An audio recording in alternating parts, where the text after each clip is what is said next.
plan de la Comisión de Comunicación y Prensa de esta campaña por el aborto legal y seguro. Pero, ¿recordamos algo, Pablo, primero para meternos en tema? Claro, contexto histórico. El año pasado, 2018, fue el año de las grandes movilizaciones con respecto a esta campaña, porque en junio, recordemos, fue la votación en diputados, una votación, una noche muy lluviosa, muy fría, que culminó a la madrugada aprobando el proyecto de ley, y en agosto, un día como hoy, hace exactamente un año, se votaba en senadores. Obviamente el resultado es conocido, fue adverso, el proyecto quedó estancado, pero la campaña continúa, han hecho una nueva presentación y eso es ahora, a un año de esa fecha, que también incluyó una movilización enorme. Digo, entre las dos movilizaciones, millones de personas estuvieron en las calles, en un espectáculo de lo que es la Argentina movilizada, de lo que es la Argentina en las calles, participando como no se veía hace mucho tiempo. Digo, no solamente mujeres, había muchos jóvenes, muchos hombres, muchos varones, y fue realmente conmovedor. Bueno, un año después, ¿qué pasa con esta campaña? Es lo que vamos a ver ahora.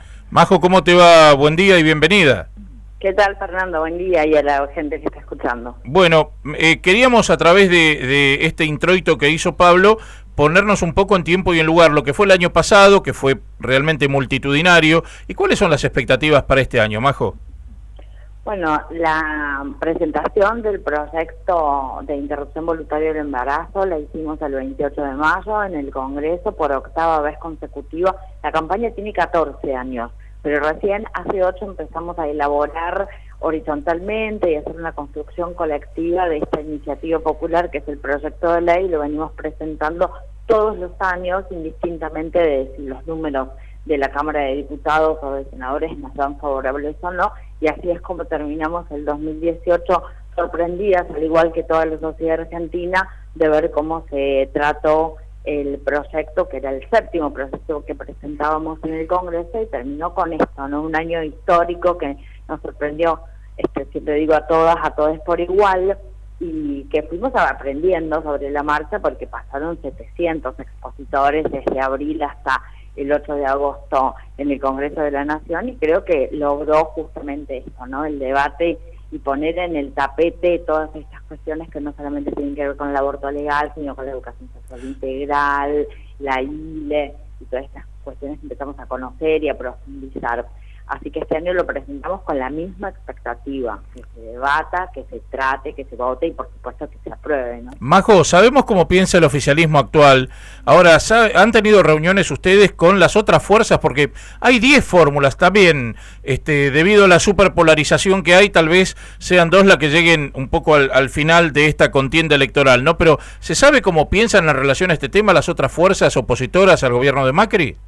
Bueno, por suerte el aborto y el derecho al aborto, en realidad, más allá de la decisión de abortar o no, sino el derecho al aborto, la posibilidad de que haya una normativa, una ley nacional que reglamente regule esta situación que acontece día a día, está en la agenda pública y en la agenda política, cosa que antes no sucedía. Entonces todos los medios, bueno, gracias a ustedes, a todos los y las periodistas comprometidas, vemos y podemos conocer la posición de los candidatos y las candidatas que van para estas elecciones, porque se lo preguntan, ¿no? Antes no sabíamos, y ahora con mucho gusto podemos ver que en la mayoría de las fórmulas presidenciales de la izquierda, del oficialismo, del kirchnerismo, de otros partidos, hay candidatos que están y se han expresado abiertamente a favor del aborto legal. Y sucede lo mismo con los y las candidatas a cargos legislativos nacionales en todas las provincias.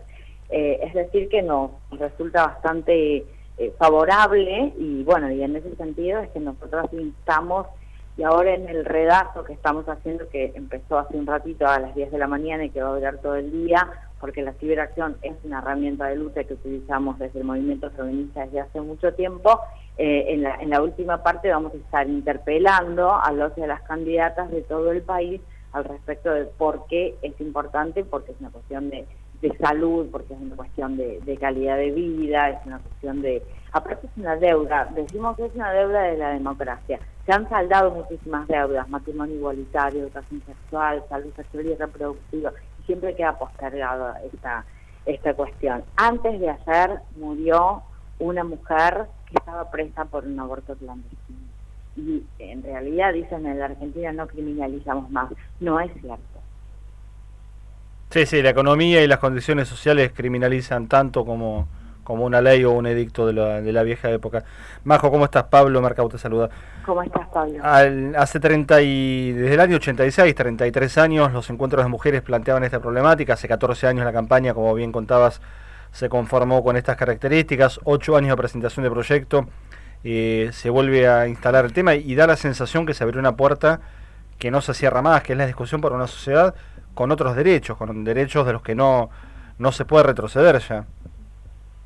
Sí, creemos que hemos despenalizado socialmente el aborto, ¿no? Que hoy haya una red de profesionales de la salud por el derecho a decidir que garantice las interrupciones legales del embarazo en la mayoría de los centros de salud, que los estados debían en la obligación de comprar misoprostol para garantizar esta ILE y que haya medicación en todos los centros de salud, la red de docentes que está trabajando conjuntamente con las áreas y los programas provinciales de la educación sexual integral, y bueno, por supuesto que esté en la agenda pública el derecho al aborto legal, han cambiado rotundamente la comunidad. Hoy en la escuela los y las chicas son las que piden hablar de este tema.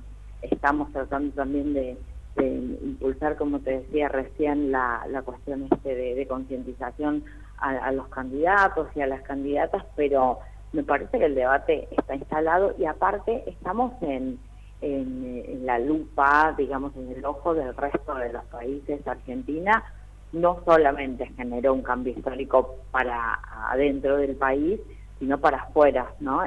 Chile empezó a luchar y aprobó las 3 causales gracias al impulso de Argentina.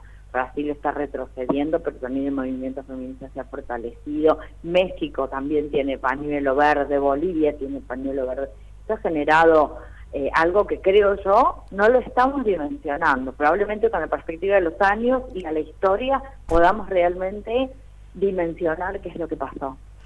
Majo, Jessica te saluda, buen día. Hola. Hay una cuestión, o había más bien, o seguirá habiendo, una cuestión de enriquecimiento también por parte de aquellos que ejercían la profesión en parte, clandestinamente y realizaban abortos ilegales. ¿Sabés si actualmente se está regulando esa situación, si se han tomado medidas?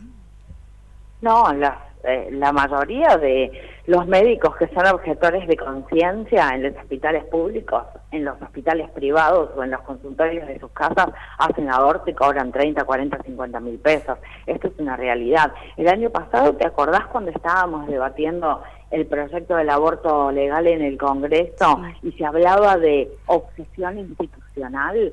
Es la obsesión que ponen las clínicas porque va en contra del ideario de la clínica, como si una clínica pudiera tener conciencia, ¿no? Que es bastante raro, pero por ejemplo, la clínica San Camilo era una de las clínicas que se presentaba para ser objetor de conciencia institucional. Salieron 30 testimonios de personas que se habían hecho abortos clandestinos pagando una fortuna en esas clínicas. Lo que quieren es sostener con la doble moral la hipocresía porque les conviene y les da plata que el aborto sea clandestino.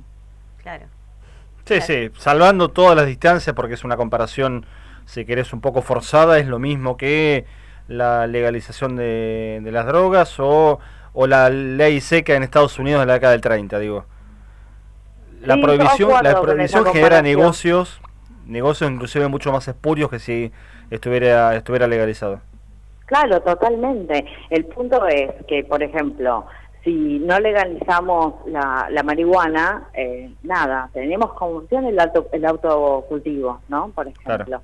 Pero si no legalizamos el aborto, nos seguimos muriendo. Sí, está claro. Hay como una cuestión terrible. No solamente nos morimos, llegan las mujeres a las guardias con hemorragias, con infecciones uterinas, que tienen consecuencias irreversibles.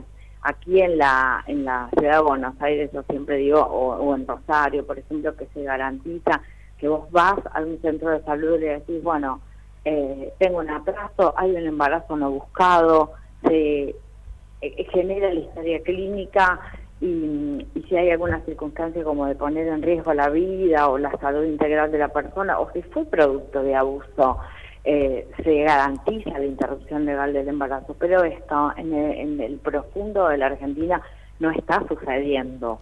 Entonces hay, digamos, este tipo de cuestiones condicionan la salud, la vida y la libertad de las mujeres, de los varones trans y de todas las personas que tienen capacidad de gestar y tienen capacidad de abortar también, porque terminan en la clandestinidad, en la desesperación y el miedo. Una persona que no quiere seguir con el embarazo no dice, bueno, lo tengo.